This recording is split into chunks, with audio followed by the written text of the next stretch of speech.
Hello and welcome students. We are starting our new video in our video lecture series, that is data structure using C. This is our third part in our chapter 4, that is stacks and queues. In this chapter we have already learned about stacks and queue in detail. So let me first go through the topics we have covered and we are going to cover in this lecture. So we have already learned about what are stacks, how stacks are represented in C, how we can implement stacks using array and linked list. After that, what are the uses of stacks? This is all about stacks. In the next topic, we have learned about what are queues, how to implement queues using array and linked list. इसमें हमने algorithm भी queues के बारे में देखी थी, कैसे queues में को हम जब इम्प्लीमेंट करते हैं तो उसकी एल्गोरिथम इम्प्लीमेंट होती है। आज हम नेक्स्ट टॉपिक पढ़ेंगे circular queue. what are circular queue, how these are different from queues, right? how to implement circular। थोड़ा सा लेंदी टॉपिक है तो इसलिए मैंने इसके लिए एक सेपरेट वीडियो बनाई है। and after that in the next lectures we are going to cover the next two topics, that is dequeues and recursion। so let's move to the next slide। सबसे पहले तो हम ये देखेंगे कि सर्कुलर क्यू से पहले हमारे पास क्यू का कॉन्सेप्ट था, सर्कुलर क्यू क्यों आई। ठीक है, तो जो हमारी क्यूज थी उसमें कुछ लिमिटेशंस थी, इसलिए हमने सर्कुलर क्यूज का यूज किया। तो सबसे पहले देख लेते हैं what are the limitation and why circular queues were introduced. Generally होता क्या था, जब भी आप कोई क्यू क्रिएट करते थे with the help of array, तो जब भी आपका रियर मैक्सिमम पॉइंट या मैक्सिमम इंडेक्स तक पहुंचता था तो वहां पे हमारा क्यू खत्म हो जाता था। मीन्स क्यू में हम फर्दर कोई भी एलिमेंट एनक्यू नहीं कर सकते। अब यहाँ पे प्रॉब्लम ये अराइज होती है कि लेट सपोज हमारी क्यू में ऑलरेडी हमारे पास 5 एलिमेंट के लिए स्पेस प्रोवाइडेड है और हमने वो पांचों के पांचों एलिमेंट फिल कर लिए हैं। After that we have dequeued some of the element from queue, means हमने कुछ एलिमेंट अपनी क्यू से डिलीट कर लिए। तो उस टाइम पे ऐसी कंडीशन आएगी जहां पे हमारी क्यू में कुछ एलिमेंट्स डिलीटेड हैं बट हमारा रियर मैक्सिमम पोजीशन में होने की वजह से नए एलिमेंट्स को नहीं ले पा रहा है। तो it means we are wasting some of the blocks, some of the space in our queue. Let suppose इसी का यहाँ पे एग्जांपल ले लेते हैं। हमारे पास 5 यहाँ पे टोटल मेमोरी ब्लॉक्स हैं फॉर एलिमेंट्स। तो यहाँ पे सबसे पहले हमने पांचों एलिमेंट्स को फुल किया। ठीक है, पांचों एलिमेंट को हमने एनक्यू किया। After that what we have done, we have deleted 3 of the element from our queue. अब इस केस में क्या होगा, हम कोई भी नया एलिमेंट एनक्यू नहीं करवा सकते हैं जब तक हमारा रियर हमारे मैक्स एलिमेंट को पॉइंट करता रहेगा। तो होगा क्या यहाँ पे, वेस्टेज ऑफ मेमोरी। जो हमारी मेमोरी है कंप्लीटली यहाँ पे वेस्ट हो रही है। ठीक है, क्योंकि हमारे 3 blocks of Q R not occupied. तो इस प्रॉब्लम को ओवरकम करने के लिए सर्कुलर क्यू का कॉन्सेप्ट आया, जहां पे आपका रियर और फ्रंट दोनों आपस में कनेक्टेड होते हैं। Means your first index and last index are somehow connected, right. ये एक सर्कल की फॉर्म बनाते हैं जिससे आपका रियर को इंफॉर्मेशन रहती है कि whether we have empty element in our queue or empty blocks in our queue or not। So let's see what are the difference between circular queue and queue, right। सबसे पहले हम यहाँ पे representation देख लेते हैं। जो अभी हमने क्यू देखा था, यहाँ पे हमारे लास्ट के 2 ब्लॉक्स ऑलरेडी ऑक्यूपाइड हैं और पहले के 3 हमने DQ करवा दिए हैं। तो सर्कुलर क्यू की फॉर्म में अगर इसको देखेंगे तो यहाँ पे 0th इंडेक्स और लास्ट इंडेक्स आपस में कनेक्ट होके एक सर्कल फॉर्म कर लेंगे, जिससे यहाँ पे क्या होगा, जैसे ही आपका 4th इंडेक्स पर रियर होगा और आपके फ्रंट पे कुछ एलिमेंट मीन्स आपकी फ्रंट इंडेक्स पे कोई एलिमेंट अगर नहीं है तो रियर आपका मूव कर जाएगा टू 0। तो नेक्स्ट एलिमेंट हमारा यहाँ पे फिल हो जाएगा 1 2 3 then 4 then 5। This is the way you can fill elements in your circular queue. तो इससे यहाँ पे क्या होता है, वेस्टेज ऑफ मेमोरी बिल्कुल भी नहीं होती है। जो हमारी वेस्टेज हो रही थी, हमारी जो मेमोरी वेस्ट हो रही थी वो यहाँ पे बिल्कुल भी नहीं होगी। ठीक है, तो ये यहाँ पे सर्कुलर क्यू का फायदा है। अब यहाँ पे नेक्स्ट चीज हम देखते हैं कि what are the differences, what are the different things between circular queue and queue. तो here out of 5 we have only 2 elements, but by the implementation of q what will be printed that q is full। तो इस limitation को remove करने के लिए हमने circular queue का use किया। ये कैसे किया जाता है, bye shifting both the elements. या तो एक तरीका ये है कि हम दोनों एलिमेंट्स को यहाँ पे शिफ्ट कर दें, या हम फ्रंट एंड रेयर को आपस में कनेक्टेड रखें। ये दो तरीके हैं, either bye shifting those elements which are already filled in our queue, either shifting by these elements or by adjusting front and rear, right। तो इससे हमारा फायदा क्या होता है, it avoid the wastage of memory. यहाँ पे मेमोरी का वेस्टेज बिल्कुल भी नहीं होता। बट यहाँ पे प्रॉब्लम ये होती है कि हमारे कुछ इंस्ट्रक्शन नए ऐड हो जाते हैं। तो जैसे ही इंस्ट्रक्शन ऐड होंगे तो हमारी टाइम कॉम्प्लेक्सिटी यहाँ पे बढ़ जाएगी। दो टाइप की कॉम्प्लेक्सिटी आपकी जनरली एल्गोरिथम वर्ड में होती है। पहली होती है टाइम कॉम्प्लेक्सिटी और दूसरी होती है स्पेस कॉम्प्लेक्सिटी।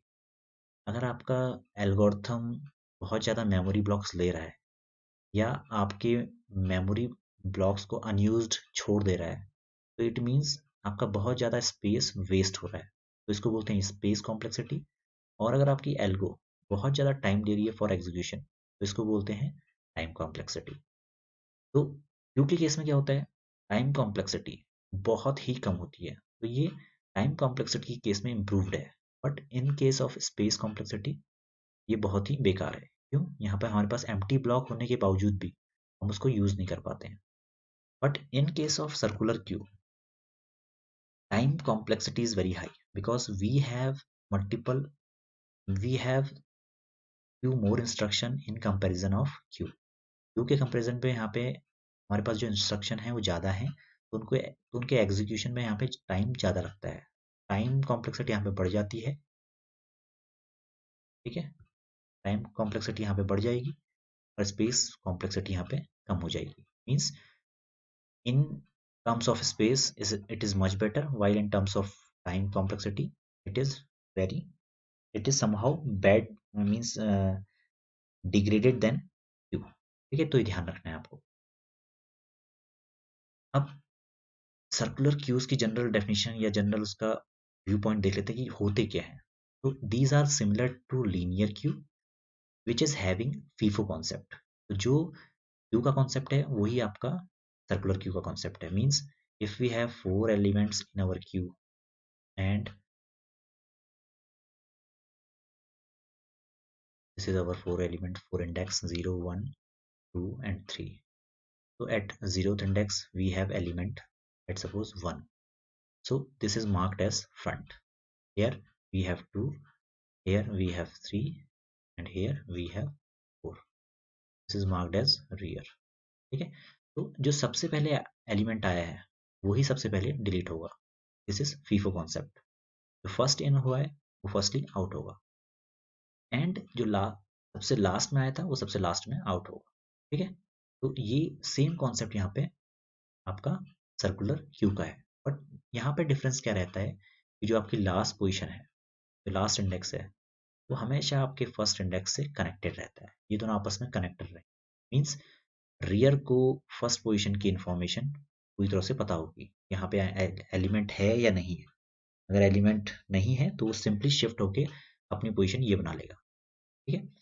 तो सिंपल सा डिफरेंस है here, both rear and front are somehow connected with each other, means they know whether we have empty blocks in our queue or not.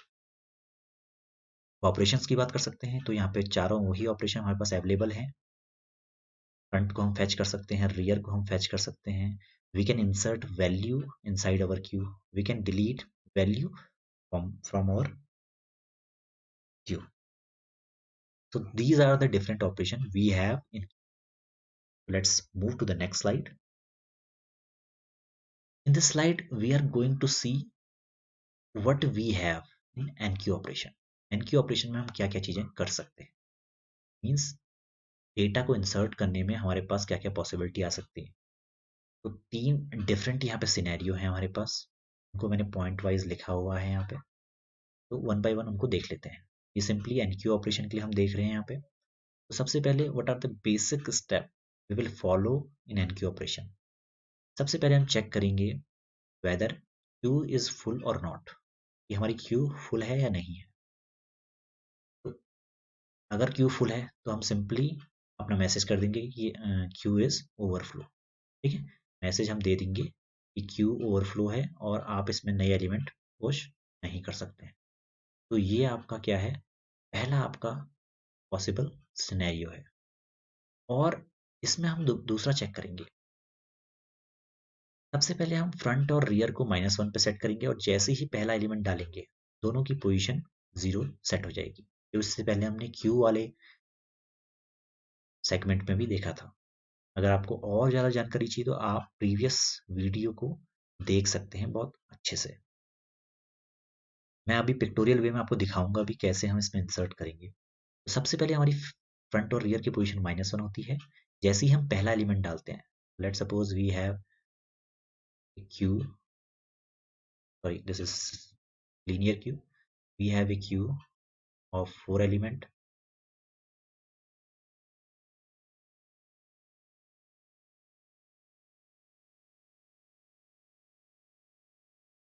so here we are getting some problem with our pen, it's not properly.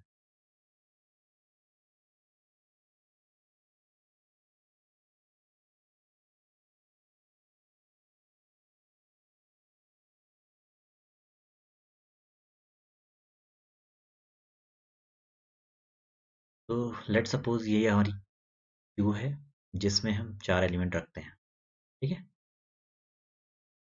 तो सबसे पहले क्या होता है, front और means front और rear दोनों ही आपके -1 को पॉइंट करेंगे क्योंकि अभी कोई भी इंडेक्स इन्होंने ऑक्यूपाई नहीं किया है। जैसे ही हम कोई एलिमेंट इसमें पुश करेंगे तो आपका फ्रंट और रियर यहाँ पे 0 सेट हो जाएगा, मीन्स ये 0th इंडेक्स पे इन्होंने यहाँ पे अपने को पॉइंट आउट कर लिया है। तो ये आपका जनरल इम्प्लीमेंटेशन है फॉर क्यू। अब इसके बाद क्या होगा, जैसे ही हम कोई नया एलिमेंट इस क्यू में डालते हैं, let's suppose we have inserted a new element 2, तो यहाँ पे क्या होगा, रियर आपका रियर +1 हो जाएगा, मीन्स एक पोजीशन राइटवर्ड शिफ्ट हो जाएगा और फ्रंट अभी भी आपका 0 है। तो ये आपका है first scenario in which we have a empty queue and we are inserting 2 elements in our queue. अब नेक्स्ट चीज है कि यहाँ पे हम अब कैसे हमें गोइंग फॉरवर्ड जाना है यहाँ पे, ठीक है। तो जब तक कि हमारा क्यू फुल नहीं होता है तो हमें चेक करना है कि whether rear is not equal to max -1। एक तो हमें कंडीशन ये चेक करनी है, जब तक कि rear is not equal to max -1 होता है तब तक हमें आगे बढ़ते रहना है, ठीक है। फिर हम 3 में डालेंगे एंड देन 4 में डालेंगे, ठीक है। जैसे ही यहाँ पे फिल हो जाएगा तो हमें एक और कंडीशन यहाँ पे चेक करनी है कि whether front is not equal to 0 and rear is equal to max -1। तो ये कंडीशन हमारी फुलफिल हो रही है, मगर ये कंडीशन फुलफिल नहीं हो रही है क्योंकि front is equal to 0। So we will stop and we will say that we have a queue which is totally full, right? We have all the elements in our queue. If somehow we delete one element from our queue and we increase f is equal to f plus 1, right? So what will happen here? This condition will satisfy and rear will go here and push a new element. So this condition checks whether we have an empty block or not, right? This is for the scenario when Q is not full. अगर Q full होगा तो ये तो simple overflow condition दे देगा। और कुछ case ऐसे आ सकते हैं जहाँ पे ओवरफ्लो की कंडीशन हो, when front is equal to 0 and rear is equal to max minus 1, जो हमने यहाँ पे देखा था, ठीक है, जब आपके चारों एलिमेंट ऑलरेडी फुल हो। तो यहाँ पे आप सिंपली बोल सकते हैं कि Q फुल है। और दूसरी कंडीशन क्या हो सकती है? जब front is equal to rear plus 1, means अगर आपका रियर 0 पे है, रियर इज इक्वल टू 0 और फ्रंट 1 पे है, तो यहाँ पे भी आपके सारे एलिमेंट ऑक्यूपाई है। यहाँ पे आप बोल सकते हैं कि आप जो Q है टोटली फुल है। So this is for that condition when we have all the blocks are already occupied. This is for the condition when we are inserting values in our queues. And this is basic thing. This is similar to simple queue, right? So let's move to the next slide. यहाँ पे इसके algorithm हम देख लेते हैं। सबसे पहले हम चेक करेंगे जो सबसे हमारी लास्ट कंडीशन थी, means front is equal to rear plus 1। तो इसके लिए हम यहाँ पे एक मॉडुलस का साइन यूज करेंगे, जैसे अभी हमने देखा था लास्ट सिनेरियो में जब हमने रियर को 4 से 1 पे ले आए थे। तो इस केस में क्या होगा देखिए आप, यहाँ पे हमारा फ्रंट इज इक्वल टू कितना है, सॉरी रियर को 4 से हम 0 पे ले आए, मीन्स आपके यहाँ पे ये आपका क्यू है, में आपके 4 वैल्यूज हैं। This is 0th index, this is first, this is second and this is third. तो 0th इंडेक्स पे आपने वैल्यू पुश की 1, देन 2, देन 3, देन 4। तो आपका क्यू ऑलरेडी फुल हो गया। अब यहाँ पे आप क्या करेंगे, लेट सपोज आपने फ्रंट से कोई वैल्यू यहाँ से डिलीट कर दी, तो आपका क्या होगा यहाँ पे सिनेरियो 2, 3 एंड अब पहले आपका रियर यहाँ पे 4 था, तो नेक्स्ट सिनेरियो में क्या होगा, रियर इज इक्वल टू 0 हो जाएगा। ये फ्रंट आपका यहाँ पे मूव हो चुका है, क्योंकि एक आइटम आपने डिलीट कर दिया है, फ्रंट आपका क्या होगा, राइट वर्ड मूव हो जाएगा, ये ध्यान रखना है आपको, ठीक है। तो आपका रियर भी 4 से 0 पे मूव हो गया। इस केस में क्या होगा, जब आपने यहाँ पे भी कोई नया एलिमेंट डाल दिया, 5 डाल दिया, तो अभी आपका क्या है, पूरा का पूरा क्यू फुल है। तो आप चेक करेंगे with the help of modulus whether rear plus 1, rear plus 1 means 0 plus 1, और यहाँ पे मॉड चेक करेंगे, means remainder is equal to कितना आता है, right. If this is equal to front, तो यहाँ पे वैल्यू आएगी आपकी 1। तो यहाँ पे क्या है, दोनों ही आपके बराबर है, मीन्स आपका जो एरे है या क्यू है वो फुल है, तो आप कंडीशन लिखेंगे ओवरफ्लो। तो ये कंडीशन आपकी लास्ट वाली कंडीशन, ये वाली, ठीक है। ये है आपकी basic condition, when front is equal to -1, r is equal to -1, then set both the values equal to 0 and push your element. If rear is equal to max -1 and front is not is equal to 0, then simply put rear is equal to 0, means you have some of the blocks empty here, right? And set rear is equal to rear plus 1 max, ठीक है। आपको हमेशा rear को, जब भी आपका rear max पे पहुंच जाएगा, ठीक है, या मैक्स से आगे चले जाएगा, तो आपको ये वैल्यू यहाँ पे सेट कर देनी है, ठीक है। और एट द एंड जब ये कंडीशन आपकी सारी की सारी, यहाँ पे फ्रंट रियर आपने सेट कर दिया, यहाँ पे रियर सेट कर दिया और यहाँ पे रियर सेट कर दिया, तो आप क्यू के रियर में वो वैल्यू पुश कर देंगे। तो ये आपका एनक्यू ऑपरेशन है। ये तो ओवरफ्लो की कंडीशन है जब आपका दोनों अगल बगल में है।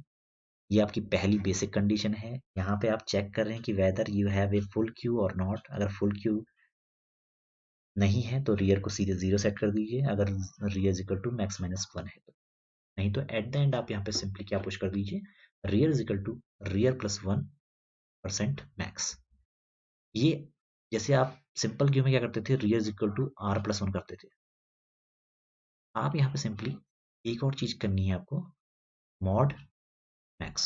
इसका मतलब ये है कि 0 to 4 के लिए तो सेम चीज रहेगी, अगर आप देखें 0 to 4 के लिए यहाँ पे आपको सेम वैल्यू मिलेगी।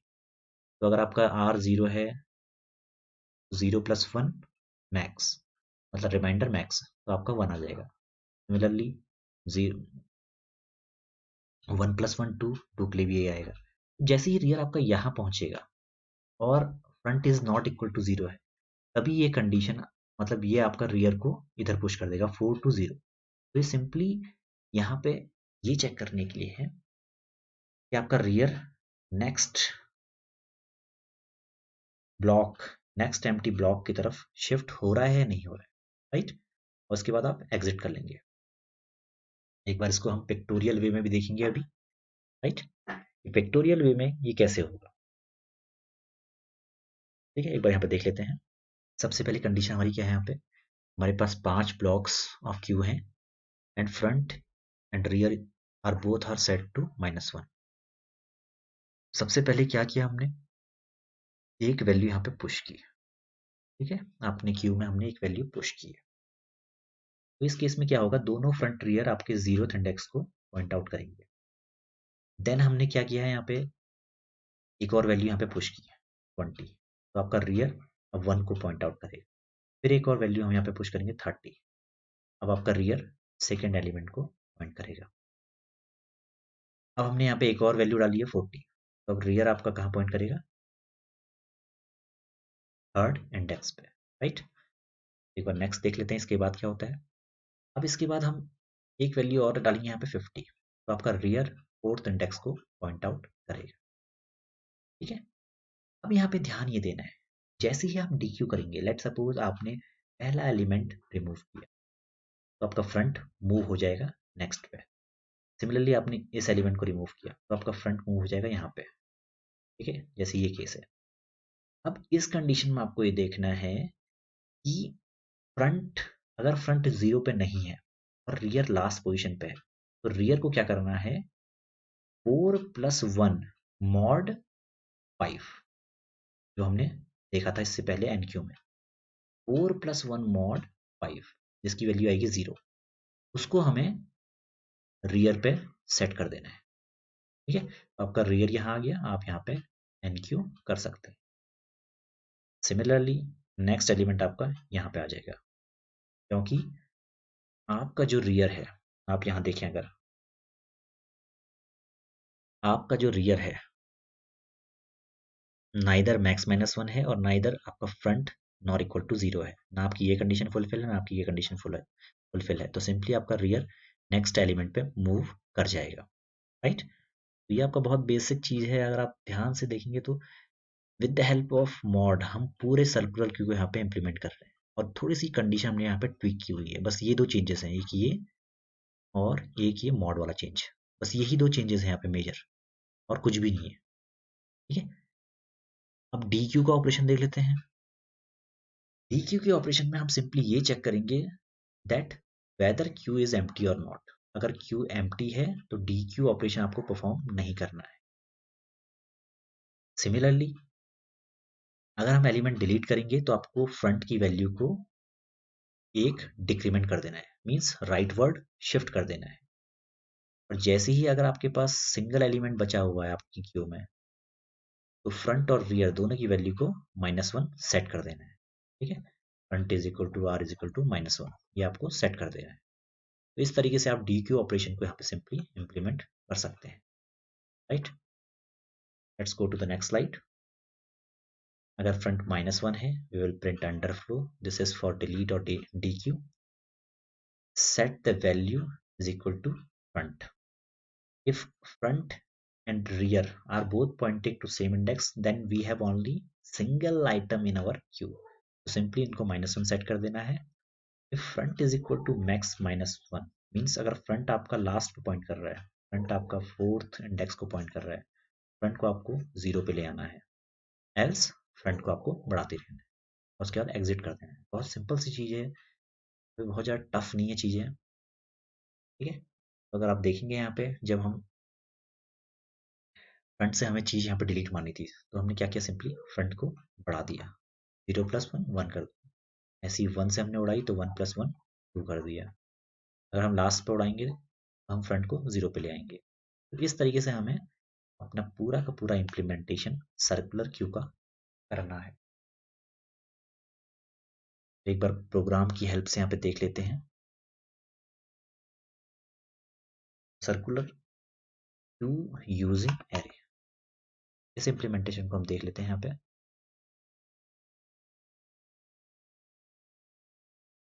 तो हमने यहाँ पे मैक्स की वैल्यू 3 रखी है, means maximum size of Q is 3। After that हमने एक एरे लिया है दैट इज फॉर क्यू। दोनों की वैल्यू इनिशियली हमने -1 सेट की है for front and for rear. Enqueue operation में हम क्या कर रहे हैं, अगर दोनों -1 है तो दोनों को 0 0 सेट करते हुए आपको रियर पे अपने एलिमेंट पुश कर देना है, right. If rear +1 and remainder with max is equal to front, ये करने पे अगर आपका दोनों इक्वल आते हैं तो क्यू आपका ओवरफ्लो है, ठीक है। और सिंपली उसके बाद आपको क्या करना है, rear is equal to rear +1 max, ठीक है, ताकि अगर आप लास्ट पोजीशन पे ही पहुंचे तो आपको कोई प्रॉब्लम ना हो, राइट। मीन्स आप सिंपली 0th पोजीशन पे आके अपना एलिमेंट पुश कर सके। ये आपका बेसिक इम्प्लीमेंटेशन है for NQ operation. Similarly D Q के लिए अगर दोनों -1 पे हैं तो क्यू अंडरफ्लो है, अगर दोनों बराबर हैं तो आपको क्यू से एलिमेंट निकालना है और दोनों को -1 सेट कर देना है। सिमिलरली क्यू, और अगर इन दोनों कंडीशन से कोई भी मैच नहीं होती है तो आपको क्या करना है, यहाँ पे क्यू के फ्रंट को आपको प्रिंट करवाना है और front is equal to front +1 remainder of max, means आपका फ्रंट एक आगे मूव कर जाए। ये कंडीशन तभी हेल्पफुल है जब आपका फ्रंट लास्ट पोजीशन पे होगा, वो सिंपली मूव आउट होके फर्स्ट पोजीशन पे आ जाएगा। और डिस्प्ले कराने के लिए आप, अगर दोनों -1 है इट मीन्स एम्प्टी, एंड अगर -1 नहीं है तो आपको सिंपली क्यू के सारे एलिमेंट प्रिंट करवाने हैं जब तक I doesn't equal to rear आपका पहुंचता है। और यहाँ पे आई को उसी तरह से इंक्रीमेंट करना है जैसे हम रियर को इंक्रीमेंट कर रहे थे, ठीक है। तो ये आपका प्रिंटिंग का तरीका है। यहाँ पे हमने with the help off switch case, हमने यहाँ पे with the help off switch case हमने यहाँ पे 3 हमने ऑप्शन लिए हुए हैं। केस 1 में आपका वैल्यू इंसर्ट होगी, केस 2 में आपकी वैल्यू डिलीट होगी, केस 3 में आपकी वैल्यू डिस्प्ले होगी। ये आपके सारा मेन फंक्शन के अंदर है। आपको चॉइस की मदद से आप अपनी वैल्यूज पुश कर सकते हैं। Let's see what we have while we build and run this program.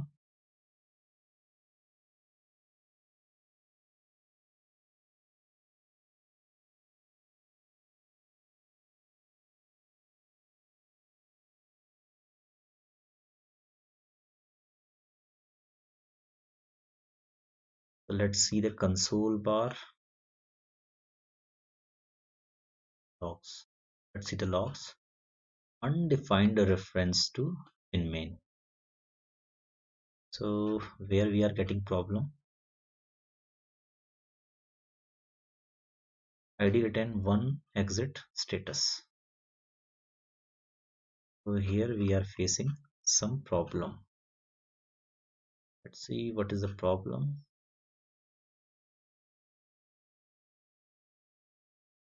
So let me first close the code block because I think there is some problem while building this project. इस project को build करने में कुछ issues आ रहे हैं। और दोबारा से कोड ब्लॉक को ओपन करते हैं।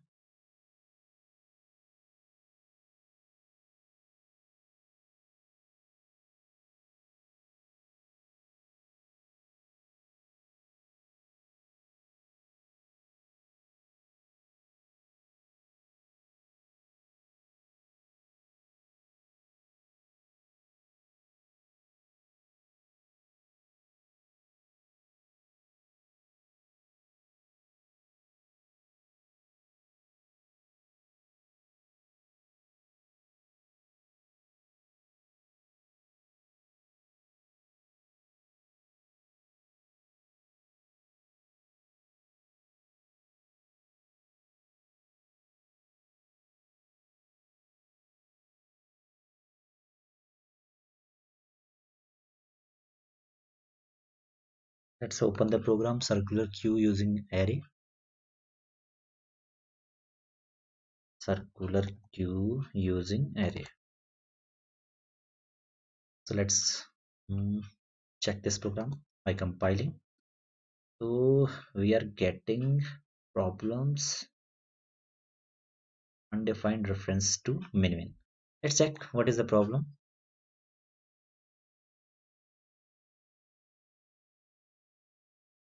Defined, what we are getting, undefined reference to min.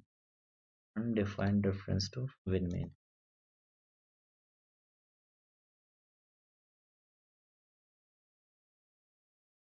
This is new problem I am getting. So I will what I will do.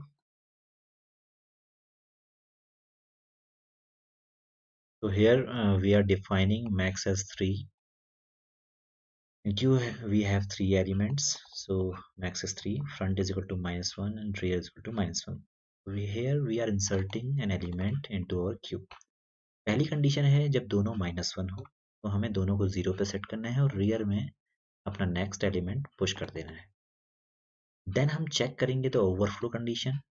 अगर rear +1 modulus max means simple case में up from 0 to 3 it will return the same value, but in case of the maximum it will goes to 0, right, 0th index. तो अगर उस case में अगर ये front के बराबर हुआ तो यहाँ पे ओवरफ्लो कंडीशन आ जाएगी. और उसके बाद हम वो अपनी general operation rear plus mod max, ताकि अगर हमारा लास्ट इंडेक्स पे भी रियर हो वो मूव होके 0th इंडेक्स पे पहुंच जाए. उसके बाद हम रियर में एलिमेंट पुश कर देंगे. Similarly for deleting, just check for basic underflow condition. उसके बाद चेक कीजिए क्या दोनों सेम तो नहीं है. अगर सेम है फ्रंट को डिलीट कर दीजिए, नहीं तो के बाद दोनों को -1 पे पॉइंट कर दीजिए. This condition point out that we have only single value in our. After that just in the last condition just remove the element or print the element front, change the position of front to the next front, right? With the help of display just check whether queue is empty or not. If not empty, then print all the possible values that is present in our queue, right? के बाद main में with the help off switch case हमने यहाँ पे 3 different operation ली हुई है, for insert, for delete and for display. यहाँ पे हम फर्स्ट में NQ, सेकंड में DQ, थर्ड में डिस्प्ले. तो एक बार इसको एग्जीक्यूट करके देख लेते हैं यहाँ पे कि हमारा एग्जीक्यूशन कैसे होता है. तो ये है, यहाँ पे हमारे पास 3 ऑप्शन अवेलेबल हैं. First insert. So let's enter your choice 1, insert value 10. Insert choice 1, insert value 20. Choice 1, insert value 30. So here we have all the blocks of Q are already full because we have only 3 possibilities. So let's display the elements by entering 3 and display our elements. So here try to insert one more, we will get overflow remark that Q is overflow. Try to delete an element, it will return 10. After deleting, again display the elements, it will show us 20 and 30. So let's try to insert one more element. So here our front will be 20 only and we have 20, 30, 40 as our element. So if we want to delete one more item from our queue, then it will be 20. Remaining item will be 30, 40. So let's delete one item. After deleted item is 20, and after deleting let's display that item. We have 30, 40 as our elements, right? So this is how we can implement circular queue using array.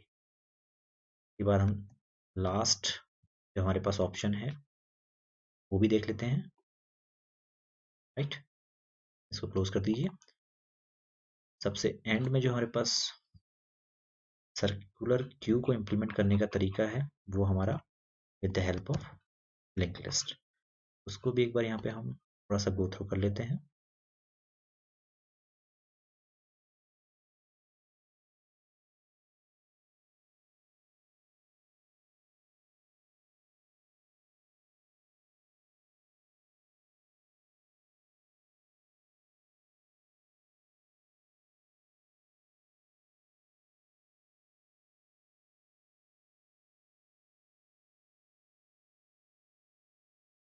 Q के case में यहाँ पे कुछ भी नहीं है, means with the help of link list यहाँ पे बहुत ज़्यादा प्रॉब्लम हमारे पास नहीं है, ये और भी ज़्यादा सिंप्लीफाई हो जाएगा in case of link list.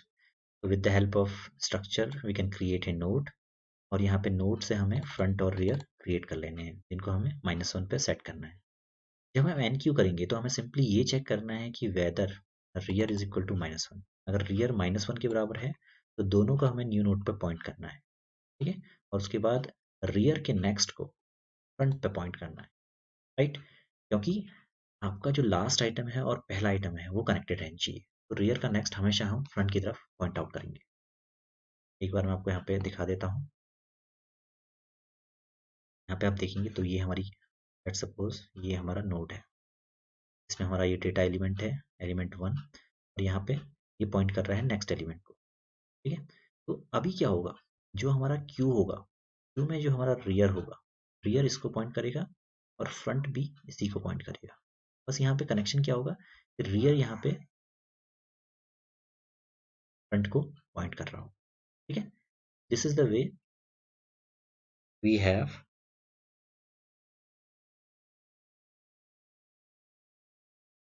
ये भी अपने आप में एक नोड है, ठीक है। इसमें एक डेटा पार्ट है और एक हमारा पॉइंटर पार्ट है।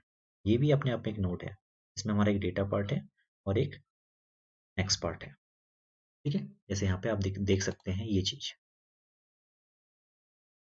राइट।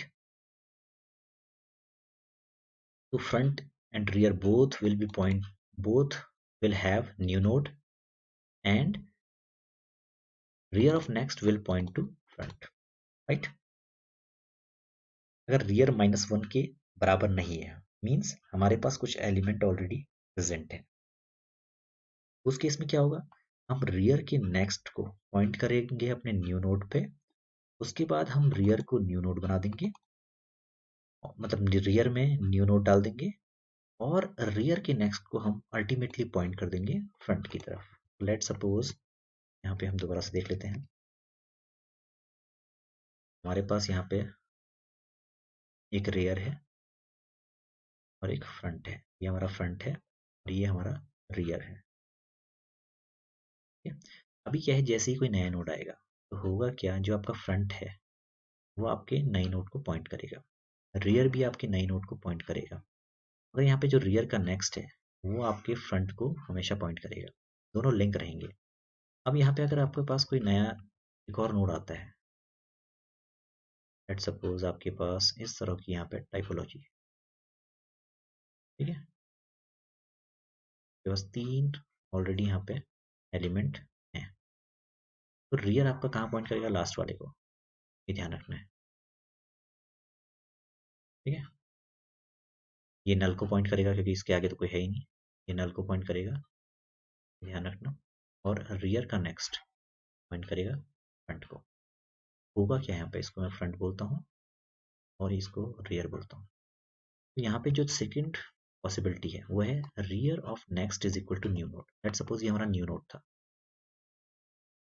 तो जो रियर हमने इसको बनाया था इससे पहले, तो इसका जो नेक्स्ट है वो नई नोड की तरफ पॉइंट करेगा और rear is equal to new node हो जाएगा, ये तो इसको पॉइंट करना स्टार्ट कर देगा और जो रियर पॉइंट करेगा वो नई नोड को पॉइंट करना स्टार्ट कर देगा, ठीक है। या एक और नया नोड हम यहाँ पे ऐड कर लेते हैं, सिंपल देख लेते हैं, थोड़ा सा यहाँ पे प्रॉब्लम आ रही है कोने में जाने में। ये हमारी चीजें हैं, अभी हमारे पास 3 ब्लॉक ऑफ एलिमेंट हैं, this is first, this is second, this is third. एक नया नोड आया तो उस केस में क्या होगा, यहाँ पे रियर ऑफ नेक्स्ट, अभी ये रियर है तो रियर ऑफ नेक्स्ट आपका नई नोड को पॉइंट करेगा, ठीक है, ये ध्यान रखना है आपको। नई नोड को पॉइंट करेगा। उसके बाद हमने क्या करना है, जो रियर है वो नई नोड ये हट जाएगा और रियर आपका नई नोड को पॉइंट करना स्टार्ट कर देगा। ठीक है, रियर यहाँ पे आपके नई नोड को पॉइंट करना स्टार्ट कर देगा। Right, it will point two the new node. और इसके बाद क्या होगा, जो रियर का नेक्स्ट है that will point two front. तो जो रियर का नेक्स्ट है ये अगेन, या हम इसको भी बोल सकते हैं कि ये नेक्स्ट, ये मतलब जो इसका नेक्स्ट है, जो हमारे एलिमेंट ब्लॉक है उसका जो नेक्स्ट है, जो इसका नेक्स्ट पार्ट है, पॉइंटर पार्ट है, वो आपको इसको पॉइंट करेगा, क्योंकि फ्रंट इसको पॉइंट कर रहा है।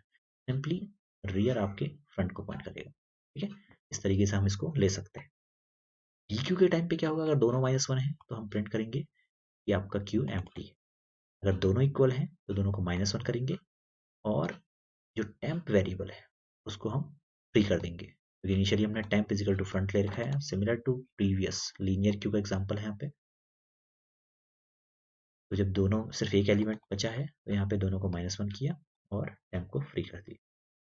नेक्स्ट केस में क्या होगा, जब हमारे पास multiple elements, block of elements हैं, तो front is equal to front of next, front को हमें एक आगे मूव कर देना है और रियर ऑफ नेक्स्ट मूव करेगा नए फ्रंट को और टेम्प को फ्री कर देना है। ठीक है, पीक में हमें क्या करना है, सिंपली हमें फ्रंट एलिमेंट के डेटा को पॉइंट आउट कराना है। तो देख लेते हैं एक बार इसको हम एग्जीक्यूट करके।